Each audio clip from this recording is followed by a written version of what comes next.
we might be able to turn it up a little.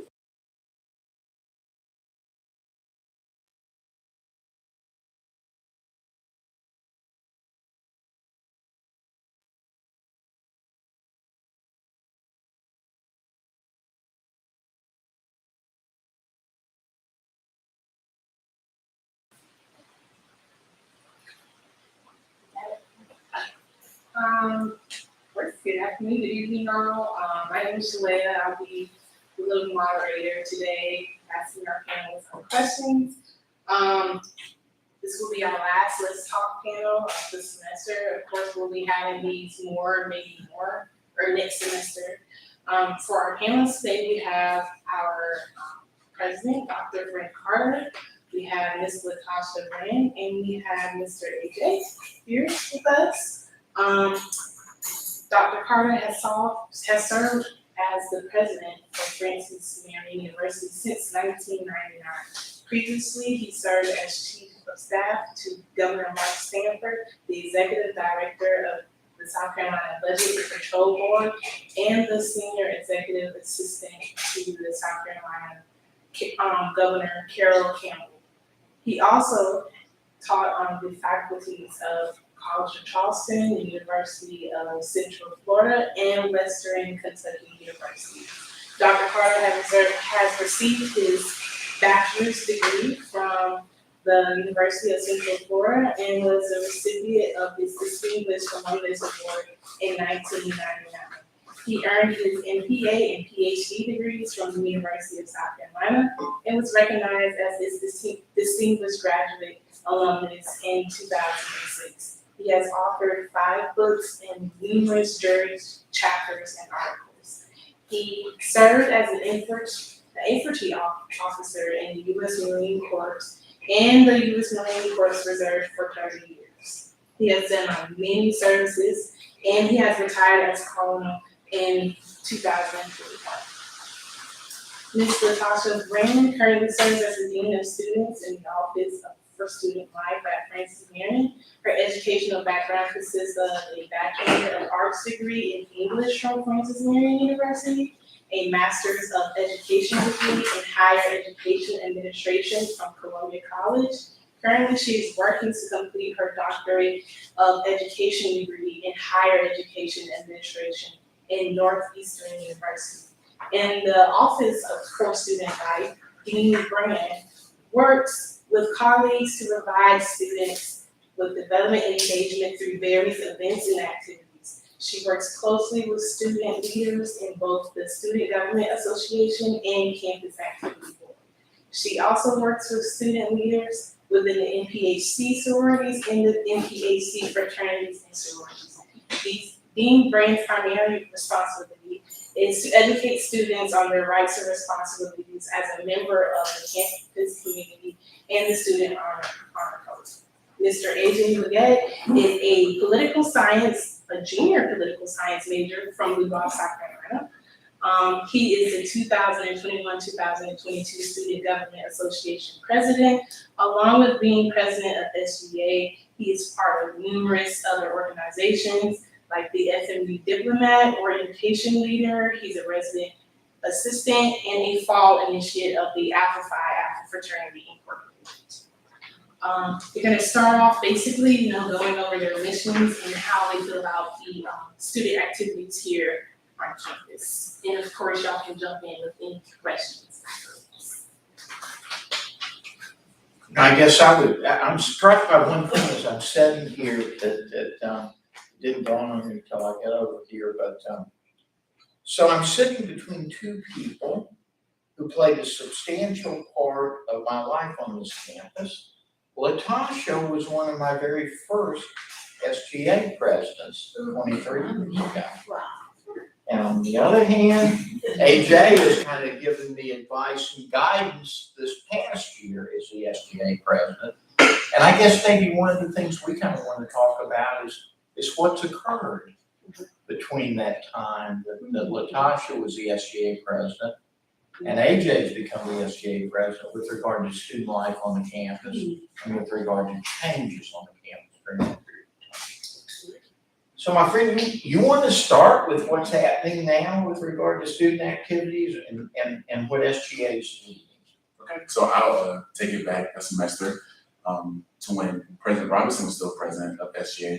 I worked with him closely on raising the minimum wage on campus from $7.25 to $8, and that was my first piece of work of legislation on campus and working on that in SGA. And is what led me to becoming president of SGA.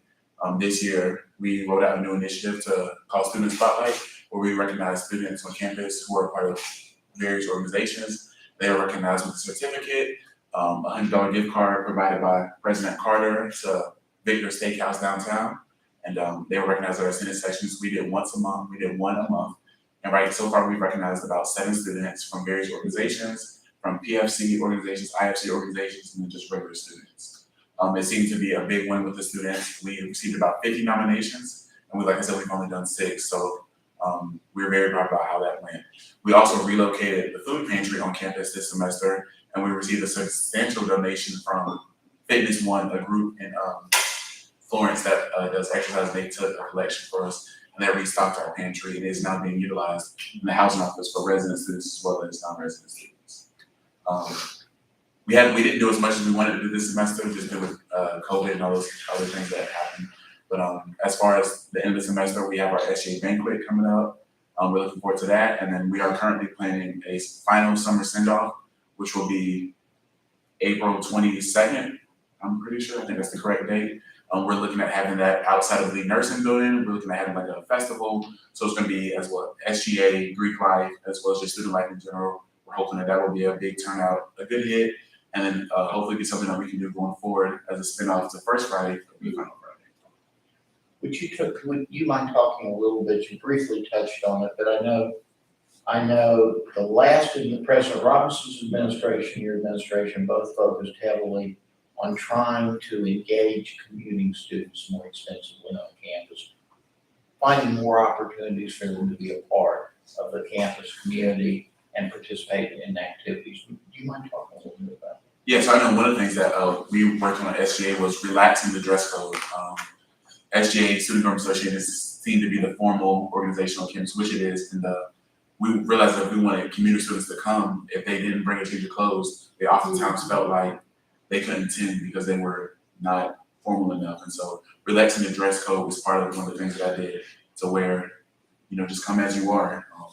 Seems to be a big term in churches, so why can't it be a big term for Student Government Association to come as you are? So that was one of the things that we worked on, as well as trying to change the times of our Senate sessions so it's not as late in the afternoon, so those who possibly get out of class early will be able to still attend our Senate sessions and get involved. As you probably noticed over time, the casual dress code seems to work pretty well for the administration back over here. Okay. Latasha, you want to kick in some stuff from your perspective, particularly with regard to what the student campus activity board has been involved in terms of. So absolutely, of course, with COVID, of course, we were, had to shut down things. And so now we've been able to ramp up a lot of activities in the campus community.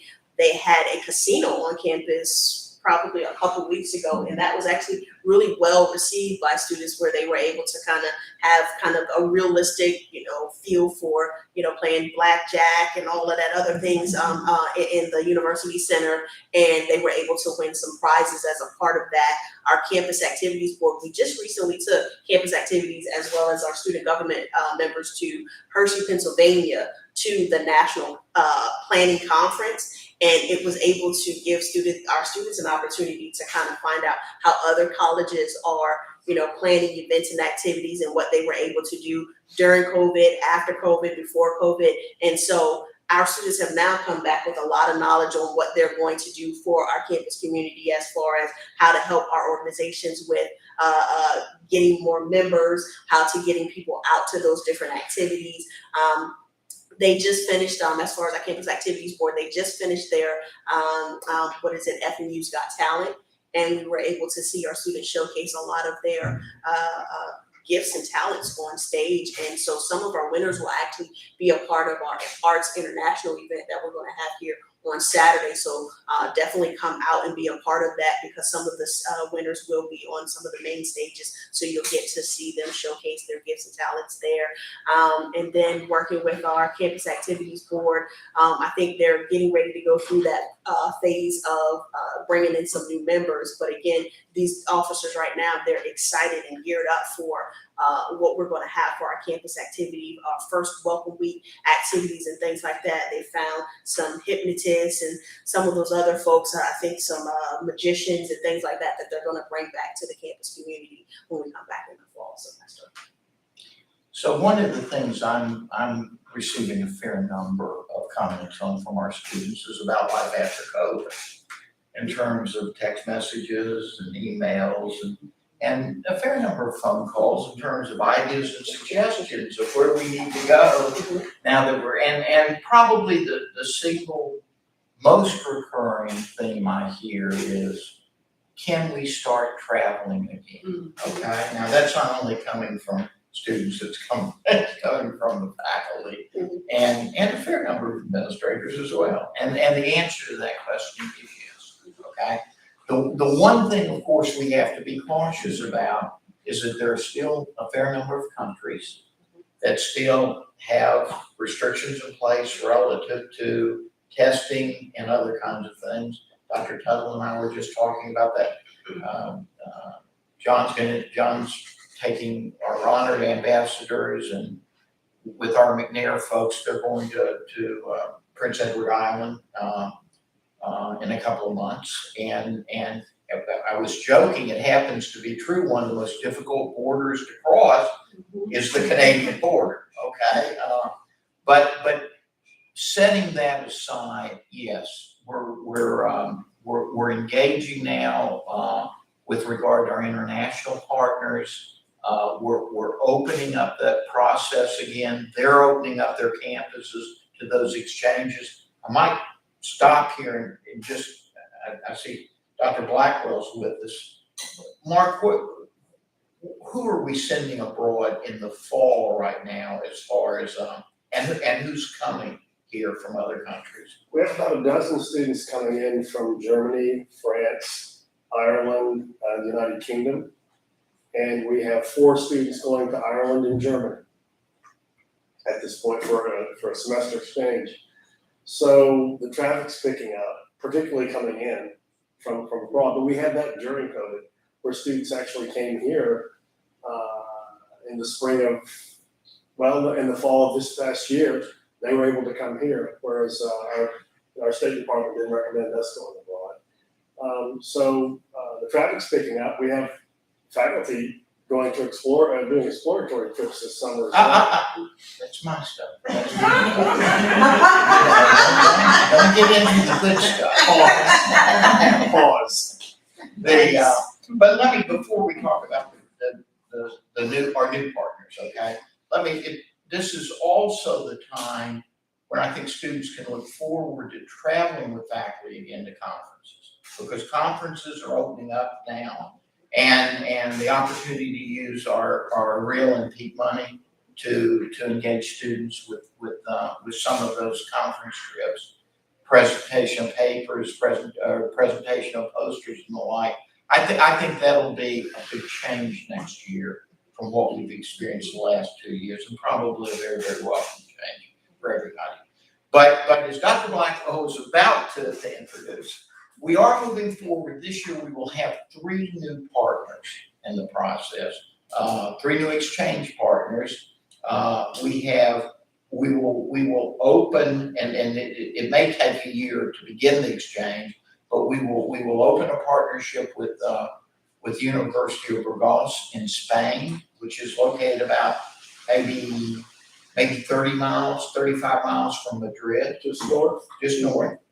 And with the University of Rennes in Brittany, France, which is right off the seacoast, which will be a very, very beautiful location, and a terrific partner. That will largely be focused for our business school. Okay, that's a business school. That's not to say that other than business majors can't go there, but it'll be focused heavily on a business curriculum. And then the other one we're very excited about is our new partnership with the University of West Indies in Barbados, which I think will open up an altogether different dimension for a partnership and for dialogue. And I know this summer, Dr. Blackwell and Dr. Wrighton will be going to Barbados to talk to people at the university there and begin to talk about how our two curriculum can be shaped together in a way that would make for meaningful opportunities. Barbados gives us an opportunity not only for the usual semester-long exchange, but it's close enough that it makes it practical to do Maymester trips or to do summer trips and the like. And I think that's all very, very exciting for us. And let me just pause here for a second. And Dr. Love Steinmetz has a trip in Maymester that's a pretty exciting trip, I think, for a lot of our students. And that may open the door to similar kinds of trips in the future. Meredith, you mind talking just a little bit about that trip? Sure. Dr. Todd Couch and I are teaching a class in social behavior and the rhetoric of social methods. Sorry. Collect behavior. And we are going to spend 1 week of Maymester doing some reading in sociology about collective behavior, or what it means, what a social movement looks like. And then we'll also be doing some readings and rhetorical analyses of speeches and letters and other pieces of nonfiction that move people to action.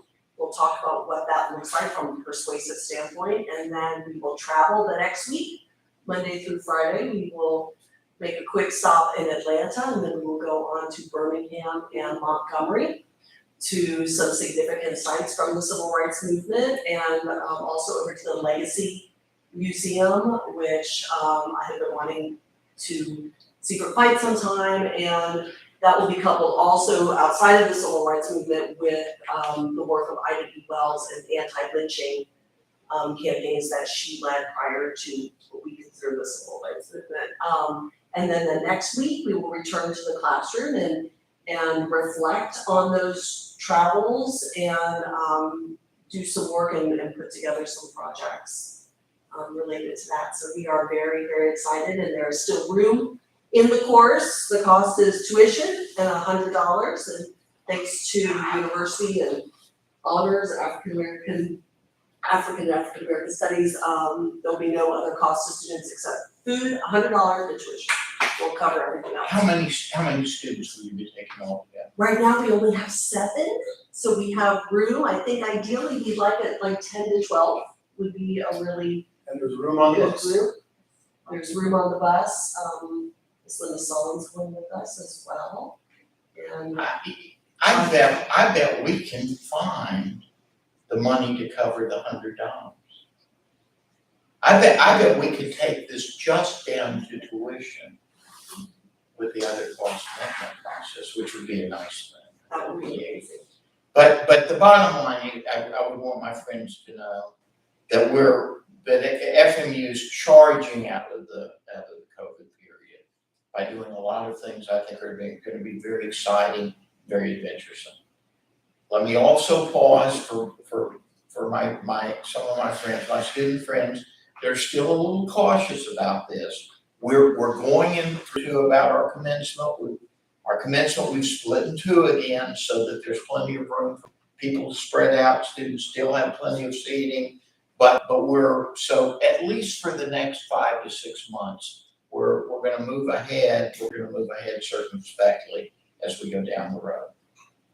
So one of the things we might talk about is maybe some of the curricular changes that we'll see coming up in the next 3 or 4 years. So next year, we're going to move forward with a pretty heavy slate of environmental courses as we add degrees in environmental studies and environmental policy.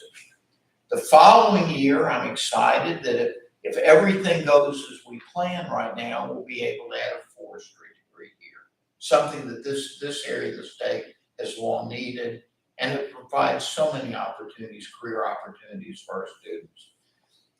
And forestry is a little like nursing, okay? You get a degree in that area, I don't know that you ever have to worry about a job again the rest of your life, simply because there's such an acute shortage of registered foresters that exist in this country.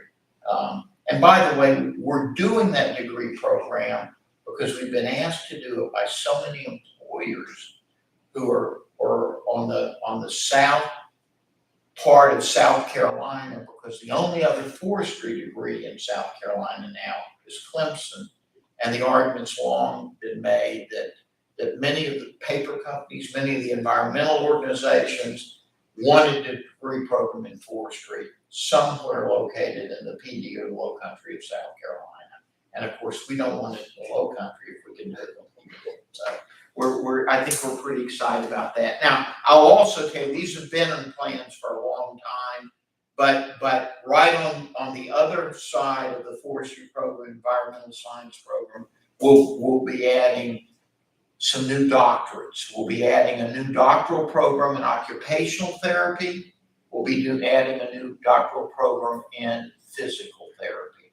Those two will come along in 2024 and 2025. Our psychologists have approached us and also said that they would like very much for us to consider the possibility of going forward with the doctoral program in clinical psychology. I want to pause there for a second and say, almost anybody who's gone through COVID has had some experience struggling with relatives or family members or ourselves with mental health struggles, with depression issues and the like. There is a compelling shortage of mental health professionals in the state of South Carolina. There are not enough psychiatrists, there are not enough doctoral level psychologists to be able to address the needs that currently exist. Us being able to move forward with the doctoral program in psychology makes a lot of sense. And I will tell you, our psychology faculty, particularly on the clinical counseling side, are one of the most adept group of people in the state of South Carolina. I think we're well positioned to do that. Let me also just say this though. So to do all these things, we also, the campus is gonna look different over the next 3 to 4 years. And you know, if you're a freshman or sophomore, this is a good time to be here.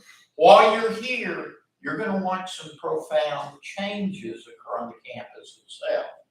I know I should ask this. How many of you have been to the Freshwater Ecology Center up the road? How many of you actually visited it? Well, we're going to have a series of events over the next few months that gets everybody up there in some, of course we won't get everybody, but everybody that we can get up there. It's a beautiful setting. It's 141 acres right over a beautiful 20 acre spring-fed lake. We have science labs that focus on freshwater ecology, that focus on water quality, and focus on fisheries research. We actually have our own boat now. Jeff Steinmetz would refer to it as a ship. I think that's debatable given the size, but it's The electrofishing boat and then smaller boats. I know. Multiple boats. And let me also say this, every time I talk to Jeff, that boat gets bigger and bigger. But we'll also on campus, so this fall we will begin construction on a new building right across the pond from the nursing building. We'll build a new building for business and education. So it'll be 2 wings. It'll be, I'm assuming that the architects will bring us something like this. There'll be an education wing. You're kind of betting on it. There'll be an education wing. There'll be a business wing. They'll be tied together by common use areas in the middle, like auditoriums and the like. And it'll be a design that looks a lot like the nursing building across. So it'll be open, lighted, and yes, there'll be a water feature. Okay. Now, I will tell you, we're talking about that forestry program in 2023. So right now, in the Ways and Means version version of the appropriations bill, we have a new forestry building funded, okay? And that forestry building would be right across the road, right across Francis Marion Road. And it would be cut back into the trees. You drive down there, you would drive down through a drive into that tree line. There will be a big lake in front of the building. And then right behind the building will be a gorgeous forestry building that will accommodate our forestry program and our environmental science and policy programs. So we'll actually allow the academic part of the campus to cross the road, okay? We have a little choice. We're running out of room over here. We don't want to cut any more trees. So that'll be a nice move for us in that direction. The other building that we'll be building in right around the same time frame will be downtown. We'll be taking down one old building all the way down at the end of Sheva Street. We'll be putting up another building down there that looks a little like the health sciences building that's downtown now. And that's where the 3rd and 4th year medical students will go, who are here from USC School of Medicine. They study on FMUs in our buildings. And in 2024, MUSC will send 3rd and 4th year medical students as well. So we'll end up with about 50 or 60 medical students down in an FMU building as a third part of what we'll be constructing down the road. I probably should tell you this, all these buildings are paid for, so none of them will impact your tuition at all. And while we're on the issue of tuition, I should mention to you that the board froze the tuition again. So for 4 years in a row, we have not raised the tuition. So for those of you that are seniors, you've gone through FMU without ever having experienced an increase in tuition. We're very, very proud of that. And I gotta tell you, the inclination of my board is this feels pretty good. Hopefully we'll never be able to raise tuition again. Now, I'm not going quite that far and make that statement, okay? But I do think things are going well with regard to the university and what we're managing at this point. AJ, Latasha, either of you want to chip in on any of this stuff? I think it's exciting. I think the thing that is actually quite interesting is I remember again when you started and being a student and being in the boardroom and remembering all of the buildings that you were wanting to put up, the water feature and all of those things. And it's just like to now see your vision come about is amazing. And then to see other things added to it, because I remember you talking about the School of Ed and the business building. I remember you talking about adding some more housing and getting that water feature. And then I remember when I came back to work at the university after being gone for about 2 years, there were parts of campus I got lost because it had changed so much. And now I encourage a lot of my alums to come back and just say, you will not recognize this campus. So I'm excited about what's about to take place because it's just going to be, wow, like this is Francis Marion. Latasha's very kind. She also just nudged me that it took 23 years to get the money to build that School of Business and School of Education, but better late than never. Okay. But you know what? I was telling the students as we were on our way to Columbia, the one thing is that I told them is that a lot of everything that we built, it has not been built on the backs of students, and that everything was paid for in your wisdom in doing that. And so for us, it's just like it takes time because of you didn't do it where it's just I want to build and go put it up. You did it in a way in which we could grow without having to grow in the backs of students. And I thought that was amazing. One point worth making on that, and AJ's heard me on this ad nauseum, but it's true. We have so many supporters in this community that want this university to be successful. Drs. Bruce and Lee Foundation, Senator Leatherman, Mayor Wakila, and Mayor Urban have both been strong supporters with regard to a commitment of resources and commitment of goodwill. You know, I tell you this, the university has raised in the last 20 years, $103 million, which is why all these buildings get paid for in the front end, and students don't have to bear the cost of the building, which is all good stuff, all good stuff. And I can tell you, in the band, many of them said, hey, I'm about to be a senior, and tuition has not been raised. So that point was made on our ride down to Columbia this morning, that, you know, our students definitely appreciate that. So let me deal with this before the questions begin. No, I don't see football immediately on the horizon, but who knows? One of these days, you know, if we continue to do well and we grow, the issue about football is, man, you've got to have a strong, broad academic base in place first. So there's never any question that you're taking away from the academics and putting on the athletic side. And every year we get stronger and stronger with that academic base. So, and as you know, incrementally we've grown our athletics, but we've grown it in manageable programs where the costs are pretty manageable. The other thing I'm very proud to say, and I'll say this about our student athletes also happen to be some of our very best students, okay? Which is a very, very unique distinction for an institution. But Madam Moderator, we'd be delighted to respond to any questions that anybody has at this point. Did anyone have any questions? Going back, Yes, sir. I haven't heard a word you've said since you said something about the university covering that $100 buy-in for the Maymester course. Am I to understand that we can now start advertising that course without the $100 buy-in? You may need to.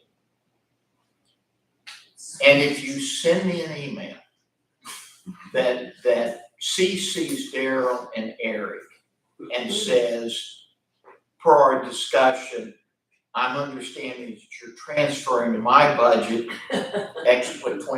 how many kids you take, 21? Well, we hope. We got 7 so far, we hope to get 10. Yeah, no, Meredith say, no, actually, we're taking 47. We'll do that, sure.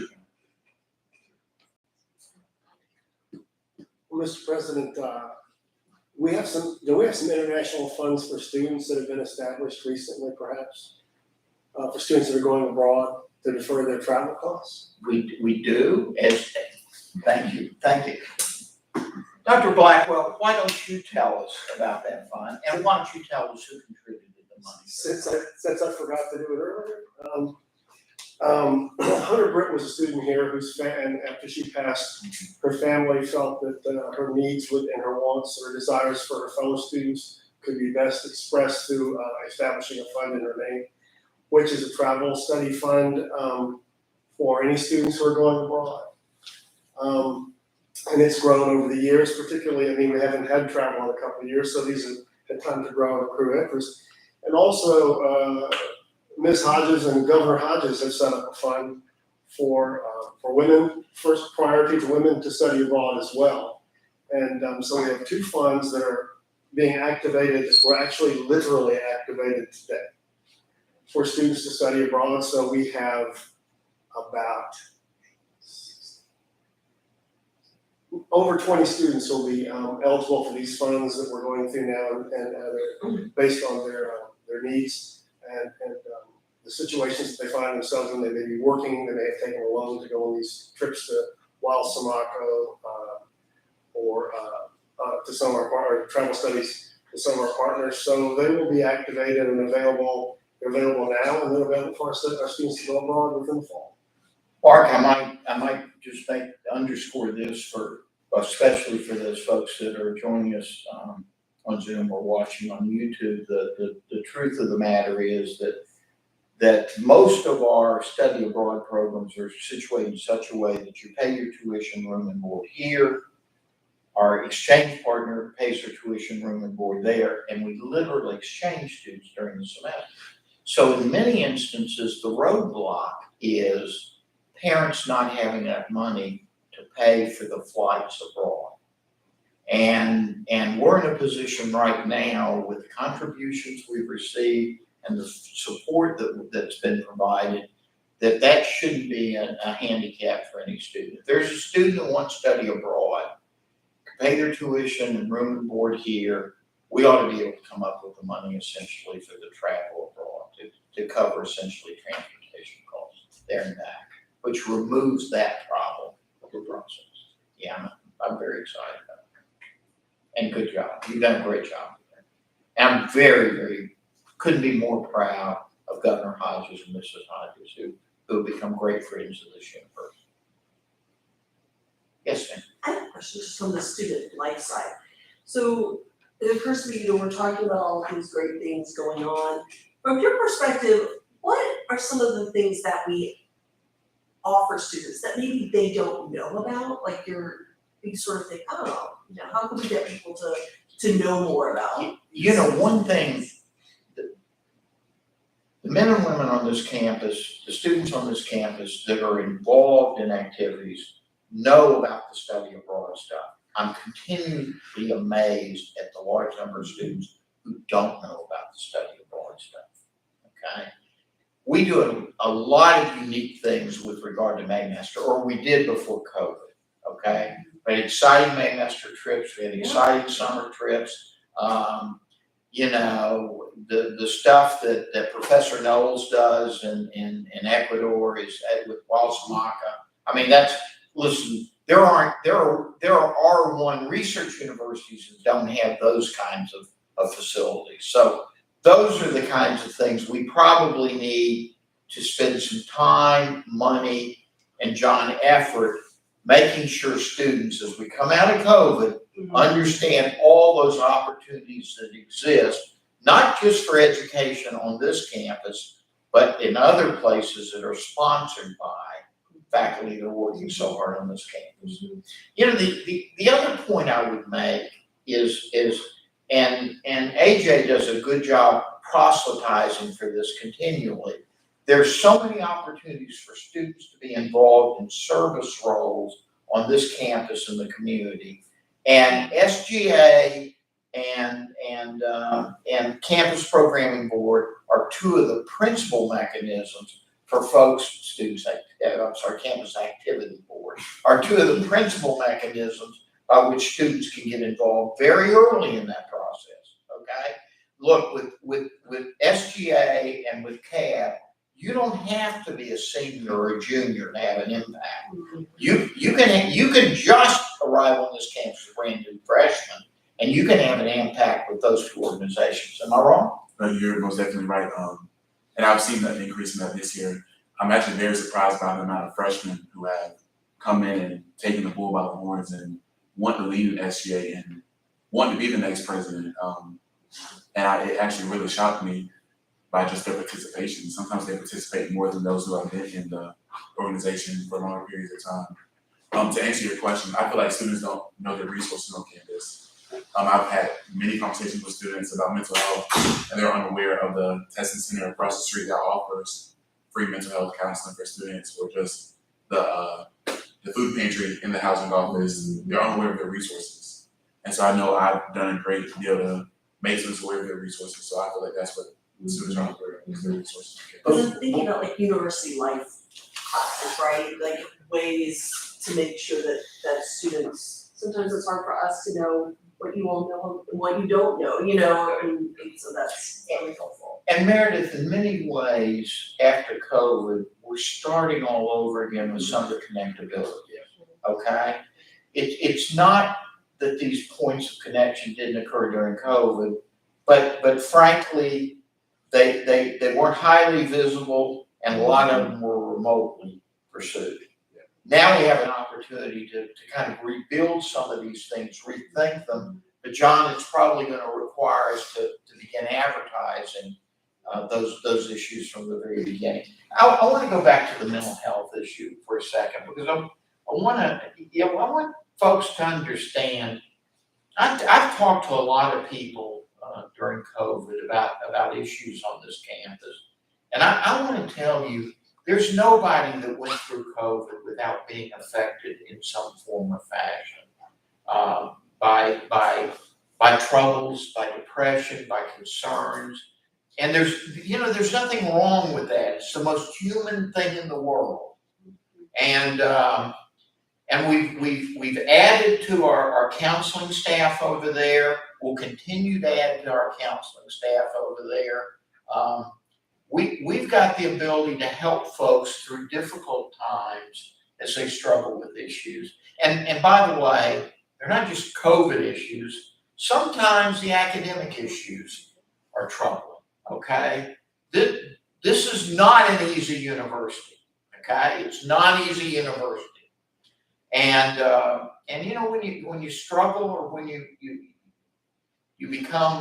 get down a little bit with regard to you're not doing quite as well as you think you can, and you may be getting some pressures at home and the like, come and talk to our folks. Come and talk to your advisor, talk to your faculty. Come and talk to me. Come and talk to Latasha. It's what we're here for. But those counselors over at the Counseling and Testing Center, they're first-rate professionals. They're very, very accomplished at what they do.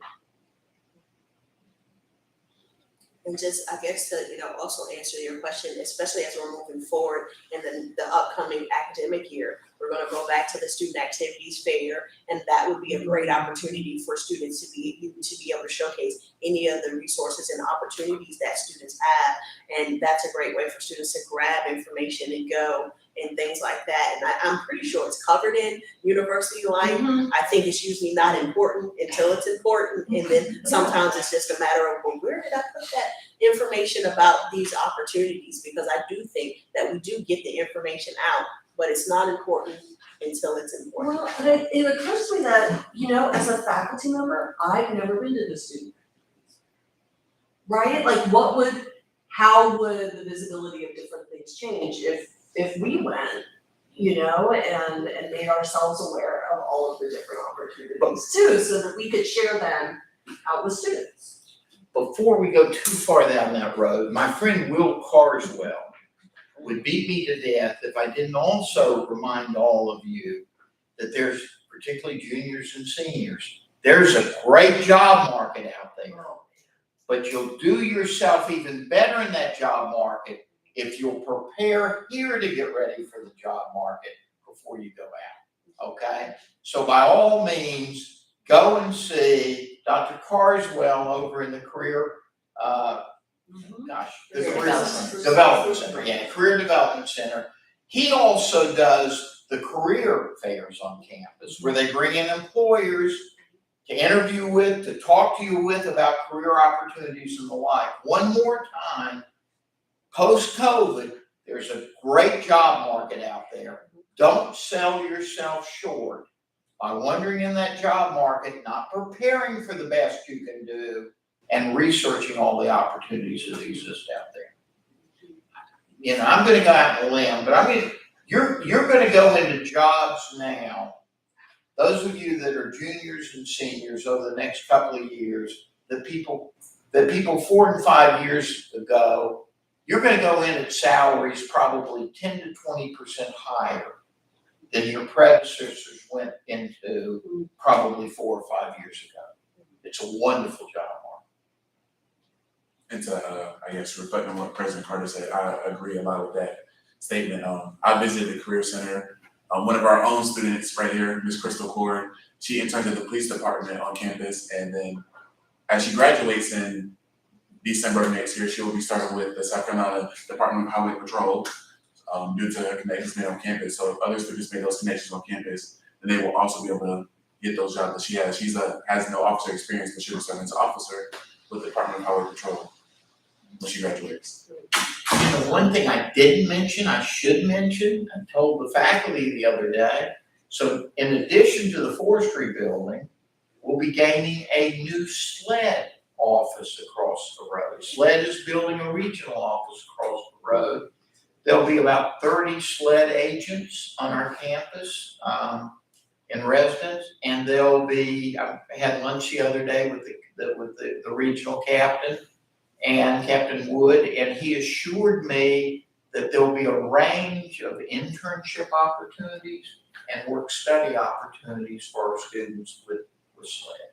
That was one of the purposes in getting slid out here. Now, we are giving them the land upon which they'll construct their building, but in return for that, we'll end up with a lot of jobs for our graduates. So, a few years with the patrol, and you pop right on over to sled.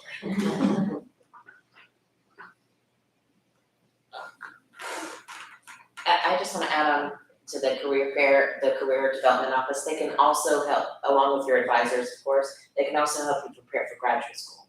And if that's the direction that you're pursuing as well. And I think that sometimes people don't think that that's another element of that position, of that office. So I just kind of wanted to put that one out there too. One thing I should say about Dr. Carswell, he's done a lot of things in his life. He's been a provost. He's been the director of a college foundation. He has an enormous breadth of experience in things. He's the right person to go talk to about launching that career. Great guy.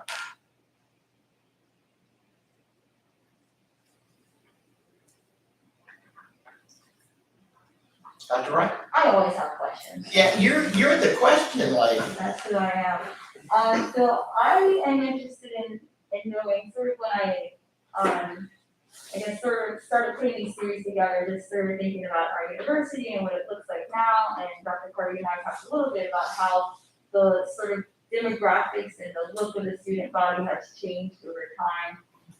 Can you all speak to maybe sort of how the demographics have changed over the years, and then maybe Adrian, you can speak to sort of changes you are seeing right now, whether that be racial changes, age changes, changes in where people are coming from, or maybe more people from the community, less people from the community. Just sort of how the student body has changed as the university has grown over the years. So let me kind of broad brush the number, okay? And then I'd like to maybe ask Latasha to begin, because she's kind of seen those changes as SGA, then all the way up to Dean of Students. So this is from the time that I remember coming on this university. I think when I first came here, we had maybe 32% African American students on the campus. But I will tell you, it always felt to me like we had a larger percentage of African American students, because I think the African American students on this campus were more involved in student government and campus programming, at least from the time I arrived here, okay? Now, over time, the numbers have changed. We've gone from probably 32% to now we're about African American students 45%. But the level of participation on the part of African American students, particularly in student governance, particularly with regard to club administration and club leadership, has stayed pretty strong. You want to comment on that? Absolutely, he's absolutely right.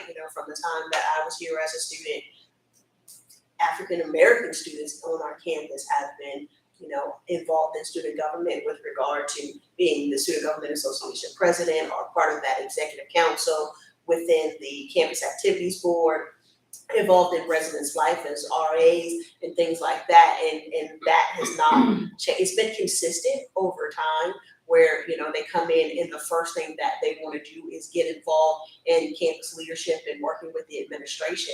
And so you've seen a lot of the growth of our students just because of the fact that they were connected in those ways. We've had times where it would transition and you'd have other students who were involved, but we also had a time where the Student Government Association had a large representation of our Greek life, our housing and residence life. We had commuter students who were involved in it, and that's definitely the goal, to get them back there. But I can say that, again, as soon as the African American students step foot on campus, the first thing they do is seek out student life and opportunities to get involved in. So if they can't get AJ's position, then they're going to go for the CAB executive chair position. And if they can't get that, then you're going to see them in the RA area being, top lead RAs and things like that. And then you're finding them in, again, the other clubs and organizations that's been something that's been consistent from even the time that I was in business. I still think that's true in some aspects. I am very pleased with my SGA this year, or this semester. Really, it reached a diverse status where it was equal on both parts. Maybe not in attendance, but in joining the organization, it was very much diverse. And I was very proud of that because that's something that myself and my vice president wanted to accomplish, was a diverse SGA. And I feel like this semester we accomplished that. You know, one of the things, Shane, one of the very, very important things that I think affected the ability of more rural students to attend places like Francis Marion Lander was the passage of Life and Hope Scholarship. Okay, I can't, you know, those occasions when Governor Hodges has spoken on campus and I've introduced him, I've always pointed out that we've literally had tens of thousands of students attend this university because of what Jim Hodges did with the education lottery. When was that? What year? The education lottery was passed in 2002 and I think implemented in 2003. I believe that's correct, yeah. Yeah, but that had a profound impact. And you know, if Rich Constantino was here, the president of Lander, he would tell you essentially the same thing, that the ability for so many rural men and women to attend campus, a large number of whom were diverse, were African American, really is beginning to change the nature and has changed the nature of higher education across the state. The wonderful president would say, and I want to be very careful about the way I say this because my faculty know where I'm going on this. You should have seen some changes in some other schools in the state. We haven't seen those changes, and shame on them. And no, I'm not going to mention who those schools are. Okay, but I'm very, very proud of Lander. I'm proud of Winthrop. I'm proud of SC State, and I'm very proud of Francis Marion. And I should say USC and USC Upstate as well. Oh, the age thing. Let me just mention the major change with the age thing in higher education in South Carolina was the General Assembly, and I want to believe this occurred in the early 2000s when the General Assembly said if you're over the age of, that's right, age 60. Is it 60? John, you know these things. I do not. There's an age at which, I think it's 60 years old, it might be 62. You can attend college and university without paying tuition as long as the university does not have to open an additional section to accommodate.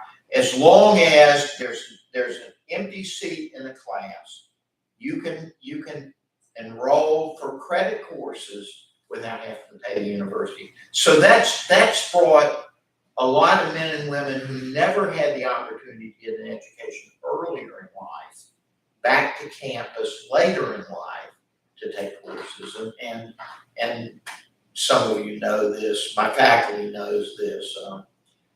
Emily DeMontlaison just comes to mind.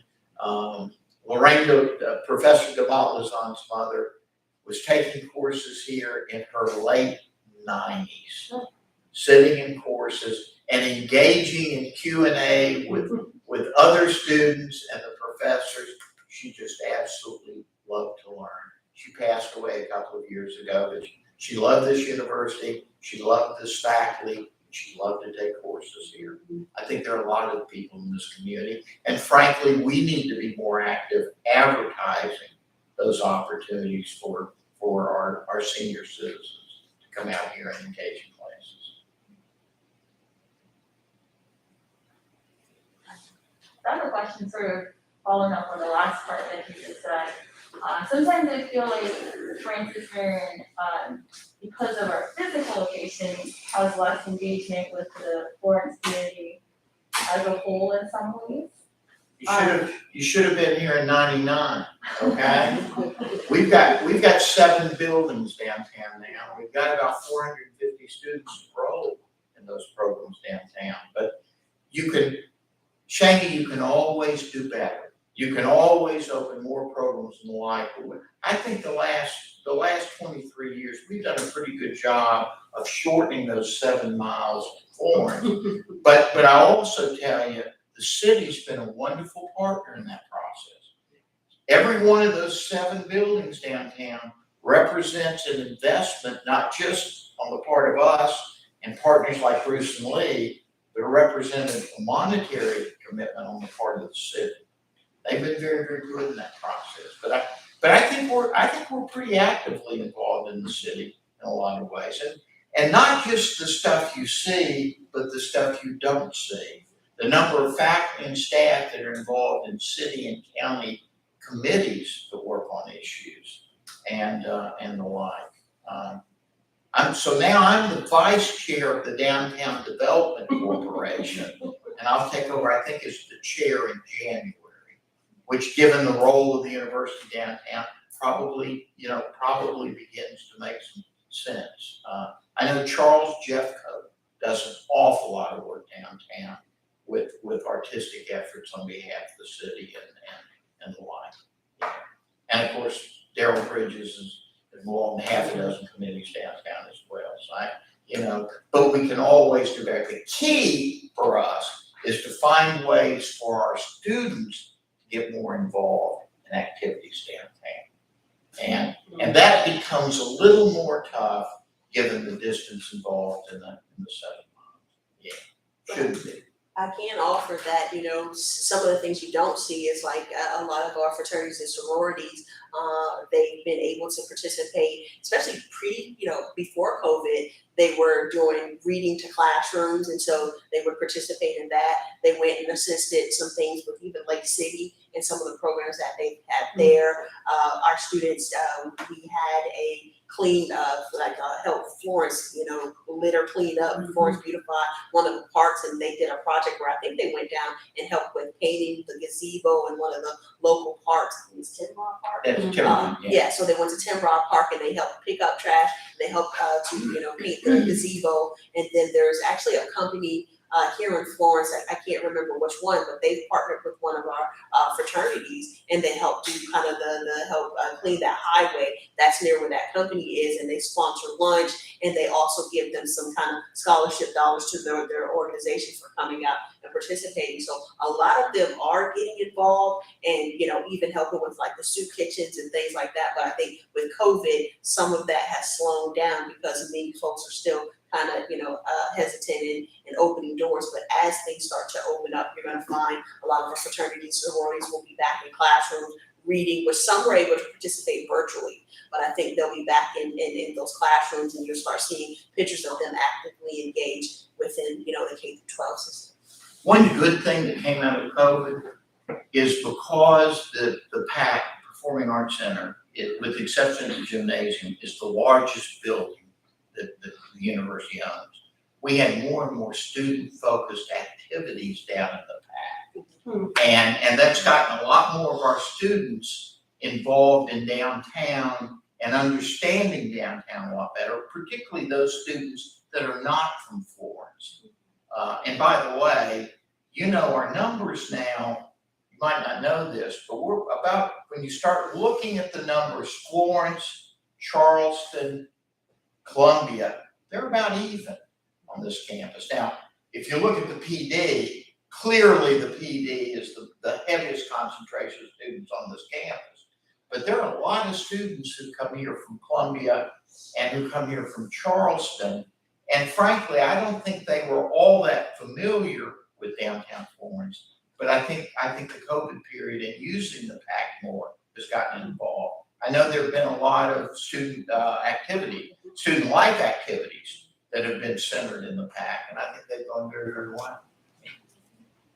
And to even add on what Dean Brand said, I know this Tuesday actually, NPHC did Help for Kids in Florence, the volunteer work. So like she said, we are getting out there and we are volunteering and making a connection with the community. I've also had the mayor speak at an event of mine. And then like Dr. Carter was saying, we hosted an SGA event in downtown this semester where Senator McLeod and candidate for governor spoke at our event. So we are utilizing the PAC, getting students downtown. and even those who don't have cars. I was very surprised to see the amount of students who actually rode the bus to our event and caught the event. So Listen, Mayor Wakil is one of my dearest friends. I think you all know this. Mayor Irvin is a graduate. And she lets everybody know that she's a graduate of Francis Mayer. She's one of the best poster child we have in this community. And she's so eloquent as mayor too. But anyway, that's a different issue for a different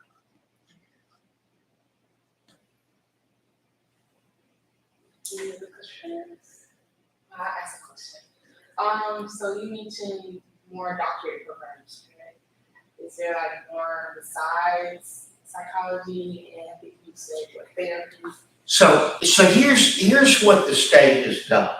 The state is now, they've determined, and then they're gonna, the Commission on Higher Education will meet in about 2 weeks. They'll determine what institutions now that comprehensive universities, not Clemson or Carolina or MUSC, but the Winthrop, the Francis Marion, the College of Charleston, which of us now can offer more doctoral programs? Right now, there are only 2 of us that offer doctoral programs. Coastal Carolina offers a doctoral program in education administration, and Francis Marion offers a doctoral program in nursing practice.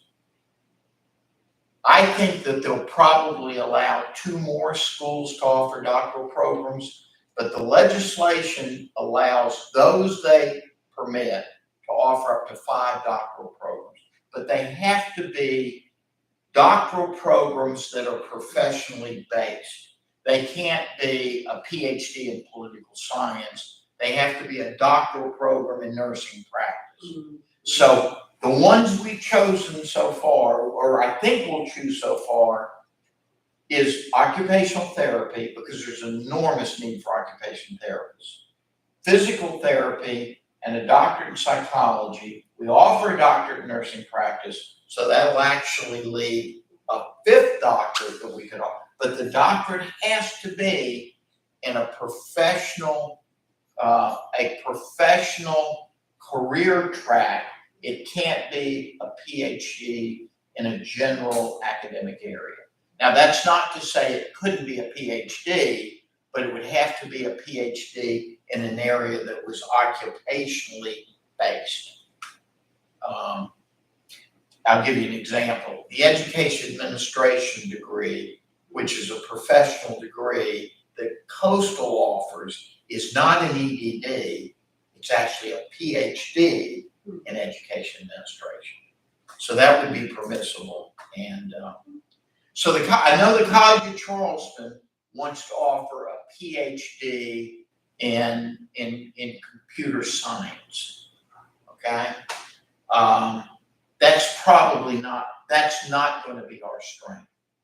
Our strength is probably going to be fundamentally the health science areas, but there's room probably to grow in a couple of other areas. But you've got to have the expertise and the concentration of expertise within a faculty to truly offer a doctoral level education. If you don't have that expertise, you're not doing a student any service by giving them a doctoral degree where they can't go out and get meaningful jobs.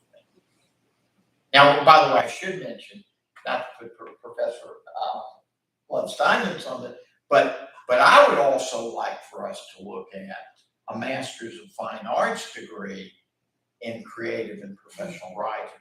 Those are 2 areas that are, without question, major strength areas on this campus, both in terms of the performance of faculty and the ability of our English department. I also believe those are areas where there would be a substantial market. I also think we can get that approved by the Commission on Higher Education. Now, that's a master's level, but an MFA is in fact a terminal degree for those who practice in that. I know as a residential student, I wanted to know if there was anything in the near future for us, like game rooms and things like that, to keep us. 2 things. So we did the exterior areas of the apartments right as COVID was hitting, okay? The summer before. The next summer, we were going to go in and do the interior of the department. But we couldn't because contractors would not, as you guys know, heck, you couldn't even get roofs fixed, okay? So what's next on our agenda, this summer you will see a lot of exterior work in the gardens. You're probably seeing that in the dorm area now. We're actually gonna put a new courtyard in the apartments area. We're gonna put a water feature in the apartments area, okay? And then next summer, we're gonna go in and we're gonna renovate the interior of the apartments area. And then we'll move over the following year and begin to work on those efforts in the dorms. As we do that, we'll continue to add to the amenities in the game room and the recreational room. One other, I should mention, I'm glad you brought this up. We're actually putting next year $4 million into the renovation of the Smith Student Center. We're gonna redo the commons, we're gonna redo the gym, we're gonna redo the rooms and back. And probably the big change over there, at least it's a lot of students have expressed their satisfaction with this to me, or those I've spoken to. We're actually gonna remove the pool because the pool doesn't, trust me, the pool looks great. Nobody swims in the pool, okay? Except people outside of the unit. So we're gonna take the pool area and we're gonna turn that into a massive state-of-the-art weight complex. That entire area back there. And then I have another question. So I'm a residential assistant. And I know we got the staff parking and stuff like that. But is there any way we could get like residential assistant parking like in the front of our building? Not saying specifically who you are, things like that, but just parks for the times when we are on call. We got this really nice park and we gotta run to the other side of campus. And by the time we come back, we park in the back of the woods. Let me tell you how I feel about that. Then let me tell you what I might be going to do, okay? Like most things, there's a middle ground on this, okay? So any place on this campus, will you ever see a sign now, or will you ever see a sign during this administration that says president, okay? Right. Because I'm gonna park on whatever space is open. I'm not gonna reserve a space for me. Correct. What you might be able to, and because I believe that the customers ought to be able to park in front, okay? But I tell you what I might do, you make a compelling case about RAs on call, okay? I don't think I could ever live with saying, we're gonna give the RAs the best parking places right in front of the dorms. But I think I could live with some spaces that were reserved for RAs who are on call. Because that's a unique responsibility when you're driving from class to get back there, running in to take over an on-call responsibility. That makes sense. So at any point in time, how many RAs are on call? We have one for each area, so you have 4? Yeah. So if we had like 6 parking spaces close to the building for RAs on call, would that solve your problem? Yes, it would. Yeah, and you know what? I could live with that. All right. That was a good job. Well done. No, that's practical policy. That's a good job right there. That's good. Anybody else want anything they want to negotiate for? No, I know what. Shane and I will love this back here. AJ, who points out that he really does a lot of teaching across campus as a student government president, would like a faculty parking sticker. I feel like, yeah, that should be. Seems reasonable to me. When you're on call. Okay. Thank you for having, I know I speak for my 2 friends. Thank you for having me. This was a lot of fun, it really was. Thank you. So I'd like to thank everybody for coming and give a quick plug for the Saturday Arts International, the Afro Latin Dance and History class, the semester-long class, and the master class that's going on this week will perform at 11 o'clock in Chapman Auditorium. Stop by if you can. There'll also be a AAAS table out if you want more information. And thank you all so much for wrapping up our students. Dr. Wright, are you going to bring us all a little treat from Barbados? I will. No?